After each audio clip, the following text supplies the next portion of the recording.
ങ്ങൾക്കെല്ലാം Israel നടത്തിയ ആക്രമണം ഒരു വലിയ ആഘാതമായി മാറിയിട്ടുണ്ട്.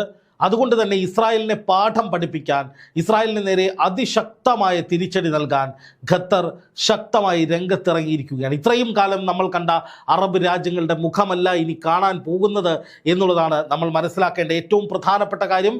ഈ മാസം 14-ാം തീയതി, അതായത് 3 ദിവസത്തിനുള്ളിൽ ഒരു അറബ് ഇസ്ലാമിക ഉച്ചകോടി ദോഹയിൽ വിളിച്ചു ചേർത്തിരിക്കുകയാണ് ഖത്തർ.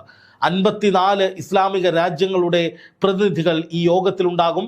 ഇസ്രായേൽ ഖത്തറിലേക്ക് നടത്തിയ ആക്രമണവും പശ്ചിമേഷ്യയുടെ സുരക്ഷിതത്വവും പലസ്തീൻ്റെ വിമോചനവും അടക്കമുള്ള വിഷയങ്ങളാണ് ഈ ഉച്ചകോടിയിൽ ചർച്ചയാവുക. എന്ന് മാത്രമല്ല, ഇസ്രായേലിനെ എങ്ങനെ പ്രതിരോധിക്കാം, ഇസ്രായേലിന് ശക്തമായ മറുപടി എങ്ങനെ നൽകാം, ഇസ്രായേലിനെ എങ്ങനെ പാഠം പഠിപ്പിക്കാം തുടങ്ങിയ കാര്യങ്ങളും ഈ യോഗത്തിൽ ചർച്ച ചെയ്യപ്പെടുന്നുണ്ട്. പണ്ട് ഇറാൻ ഇക്കാര്യം പറഞ്ഞപ്പോൾ, അതായത് ഗസയിൽ നിശബ്ദത തുടർന്നാൽ നാളെ അറബ് രാജ്യങ്ങളിലേക്ക് വരും